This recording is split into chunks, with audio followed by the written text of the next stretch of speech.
everyone, it's Mel here, and as you see I have my knitting, and I thought I'd do a little bit of a chatty video today about Me Made May and some other things. It's been a bit of a week with illness and other things happening, and I wanted to vlog, but since the kid was ill and other stuff was going on, I didn't really get much chance to do what I wanted to do. And so I thought I'd do this, and I talk a little bit about Me Made May. I posted, I think it was yesterday, on Instagram a little bit about it as well. And I'm not like, well, I am taking part in Me Made May, and I will come to that in a bit. But, you know, in case you're not familiar with Me Made May, it's something that was started over a decade ago by a blogger called So What Do You Know? She's also on Instagram. I shall link both things down below. And she started it because back then she was just starting out as a sewist, making her own wardrobe, and she just really wanted something to kind of reflect on the clothes that she made, and you know, and sort of improve her relationship with her me-made clothes. And anyone who's ever started sewing will know that this is true, that it is really quite a journey to get from you know, like your first couple of things, you probably chose something fairly simple and you like wearing them, and then you get more ambitious, and then it's about finding your style, and it can be a little bit hit and miss and fit issues and all sorts of things. So she started that to kind of reflect on her me-made items and sort of learn from it, and you know, sort of to, I guess, to sort of see, you know, what she can take away from it for the future. So what Me Made May now mostly is on Instagram is people taking selfies of handmade items that they made themselves every single day. So it's basically a photo challenge for most people.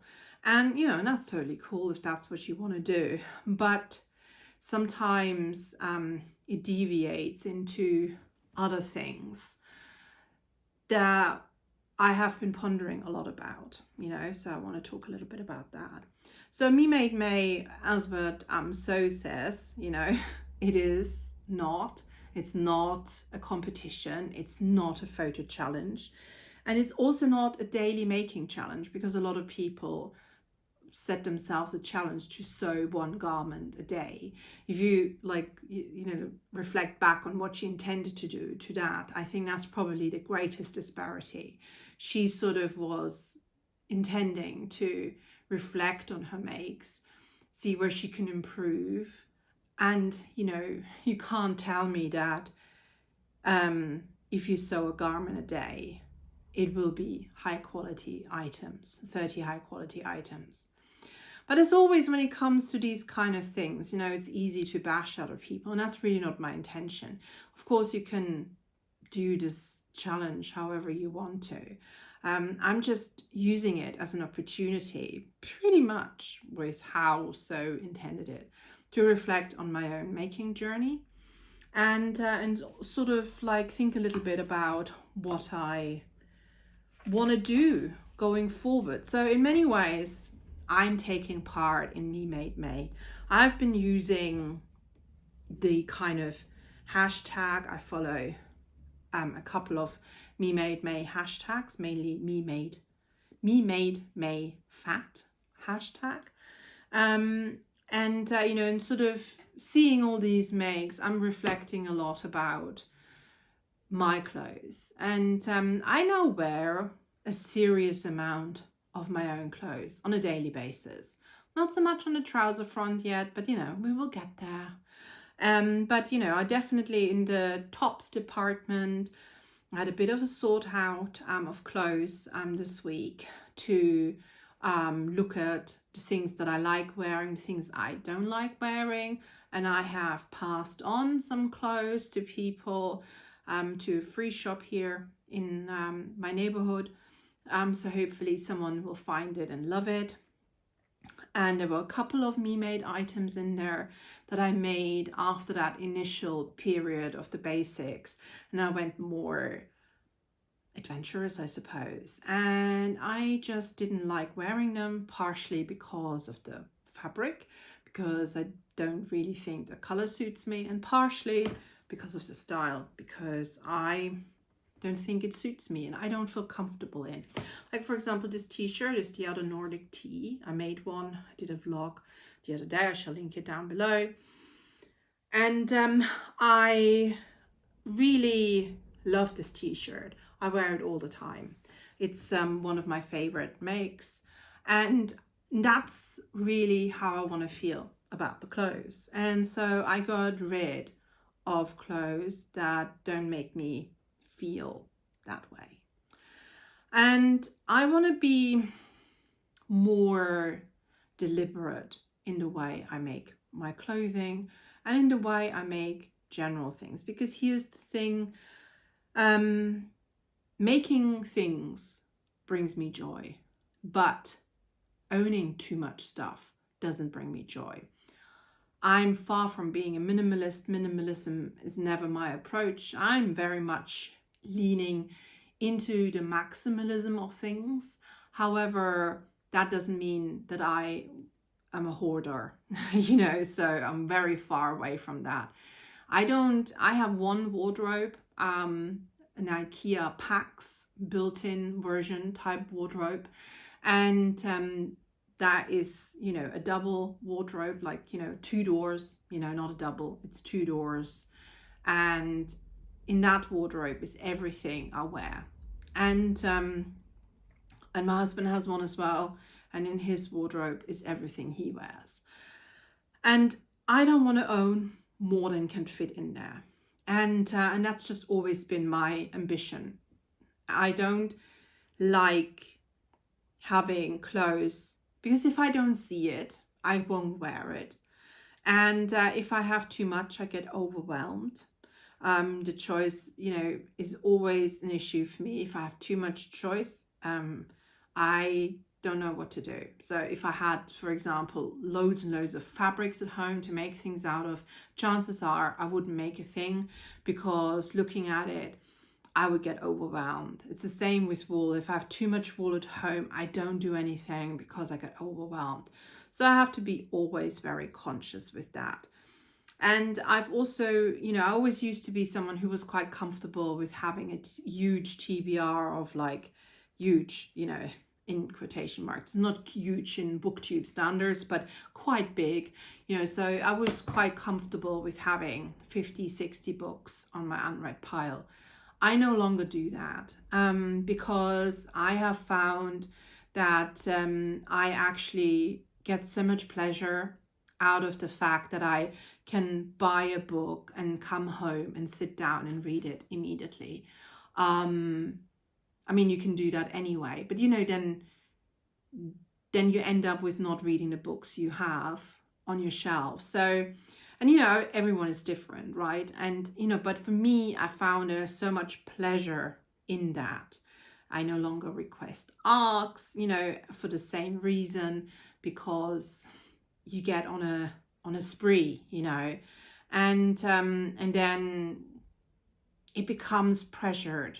And I quite like the less overwhelm approach. And it's also, like, why I basically don't want to become a fast churning out maker who makes stuff almost seemingly just for the sake of making it. I'm not saying that that's wrong or whatever, but just for me, that wouldn't be a very comfortable choice, mainly because of it has to fit in the closet. So when I went through my wardrobe, I sort of identified where I need to sort out things, like where I need items. And I definitely need a couple more blouses for summer, like some sort of lightweight items for warm days, items that can also be paired with a cardigan. I will need to get a couple new cardigans. Ideally, I would like to make them either by knitting or sewing them. And I definitely need some trousers. I would like to have a couple of dresses, but I'm not a dress wearer. And my therapist actually had the most genius idea. Yeah. She's like, well, you don't have to buy it, but you could just go to a shop and just try on all the dresses. So that's my plan for next week. And I shall vlog it. I'm going to go to a couple of shops and just try on dresses and see which styles I like. And then I'm going to make one in that style for myself. I also want to make one or two kaftans for the summer. Just this summer, we're not going abroad, we're staying in the UK. But, if we do go abroad, I just think when we went to Greece last year, I thought a couple of times like one of those kind of kaftans would have been lovely, especially in the evening when you come back from the beach and you shower and you just want to throw on something to sit outside. I would have loved to have a couple of those. I had a couple of stretchy beach dresses kind of stuff, and I didn't have one of those. So yeah, so this is like a fun make to do. And I might even make one in like, the kind of patchworky kind of boho style. We shall see about that. So yeah, so I want my sewing also to be as sustainable as possible.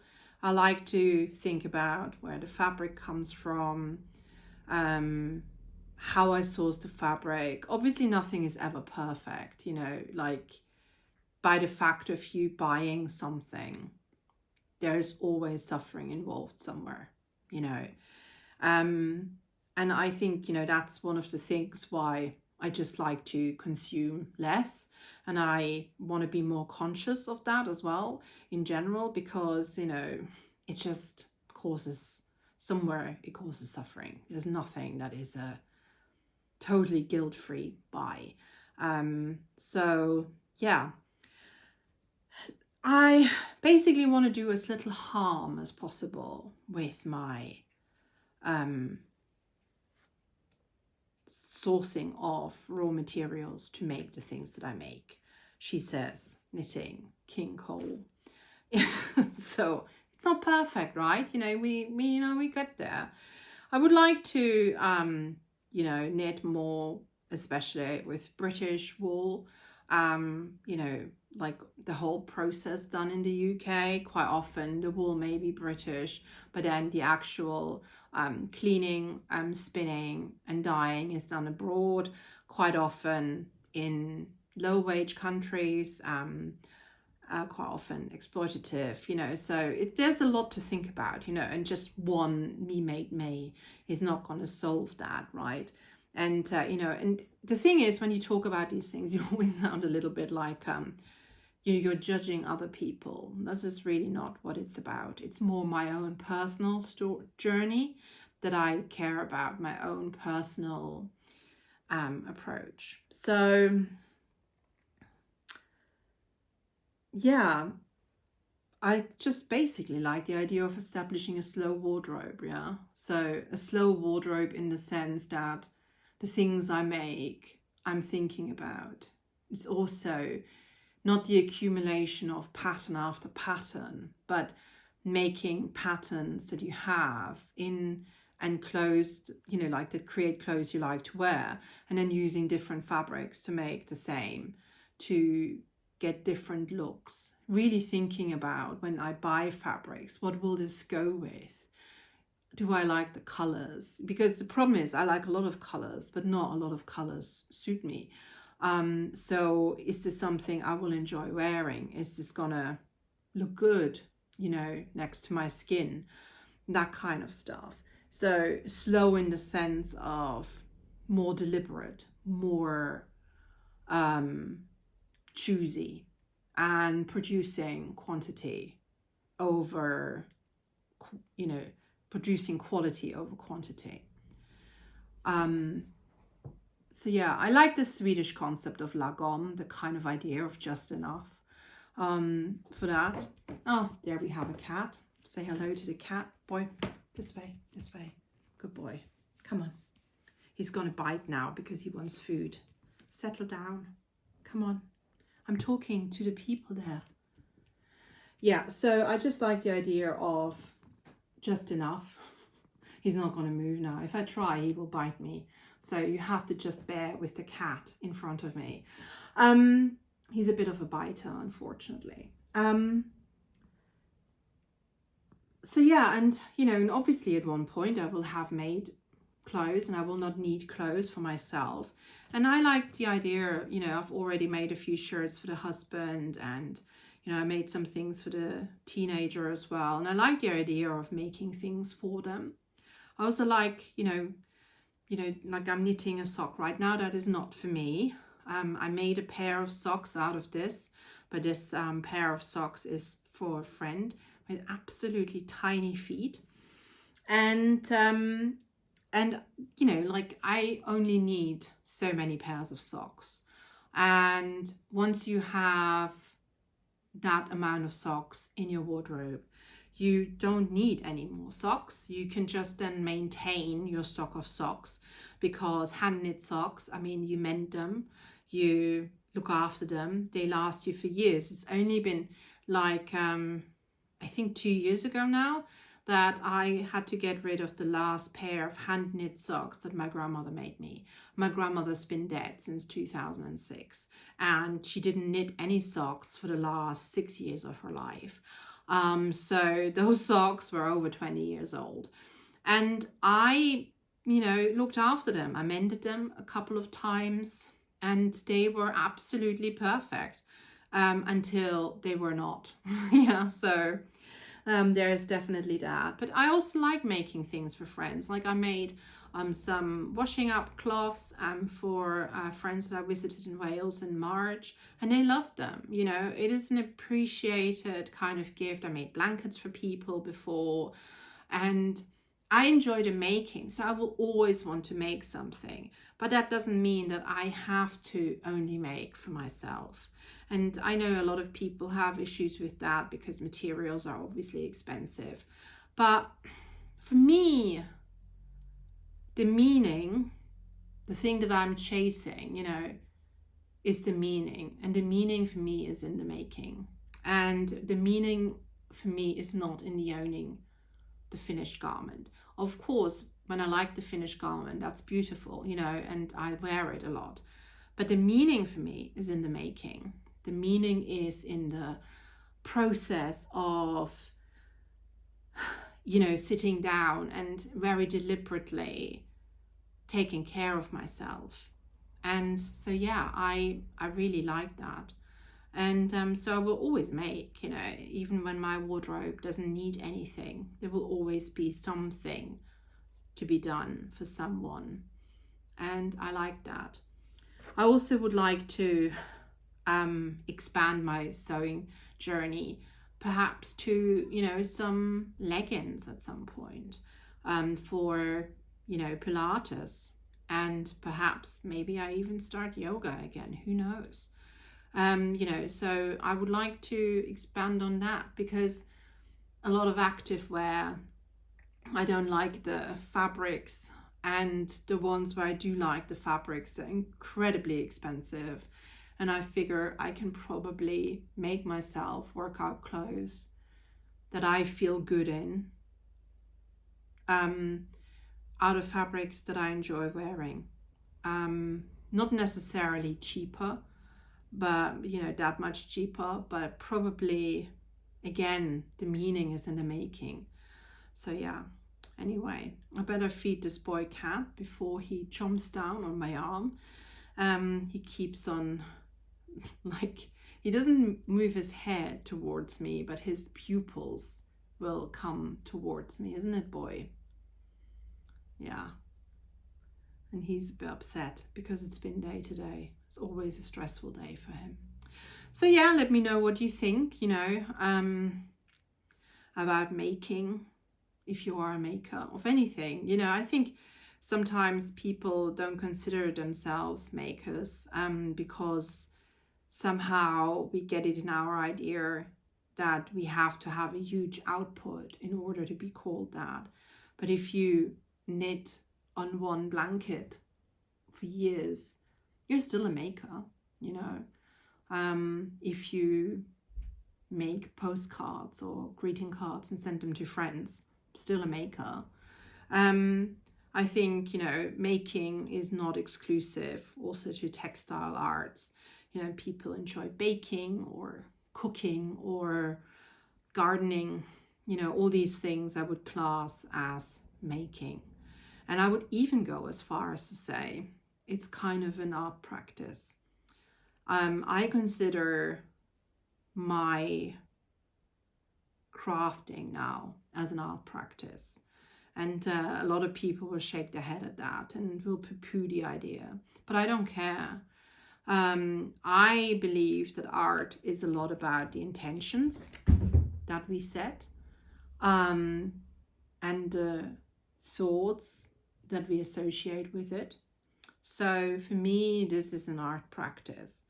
Not one that the Art Council would fund, but, you know, it's still something that I do with deliberation. And I'm doing it also almost as a form of activism now, because the world keeps telling me, you know, like when you tell people, oh yeah, I like to knit socks, and people, one of the first things people will say, like, oh, but socks are, you know, you can buy them so cheap. Yeah. No one ever wonders whether that's actually right, that they are so cheap, right? You know, like, and, you know, or when I say, oh yeah, leftover jersey, I like to make underwear out of it, you know, and people's like, oh really, you make your own underwear? But underwear is so cheap to buy. It is true, but you know, is it right? Yeah. So it's a little bit like that for me. It's a form of activism. Yeah. It's like, yes, I could buy this much cheaper, but I want to reject a little bit of how a lot of these things come to be. And by me doing this and removing my money a little bit out of that stream, and hopefully over time becoming more and more ethical of where I source the materials for it, then it is a form of activism. You may disagree, but I believe my beliefs, you know, as my therapist said, is just like, you know, if you say it is so, it can be so. But yeah, it's like, it's another thing that I also started doing as my prototype. I've made a couple more since. These kind of drool cloths for babies to donate to the baby bank. And they have little sap fasteners here in the end, which are a pain to put on in order for them to be secure. But now you wouldn't be able to get them off. They're so enmeshed in there, they won't come off now. I put them like this one here. That's why it's so stretched. I put it really through the paces, and yeah, it won't come off. So yeah, so this is my making journey, you know, and that's obviously another thing that you can do. You can make things and you can donate them.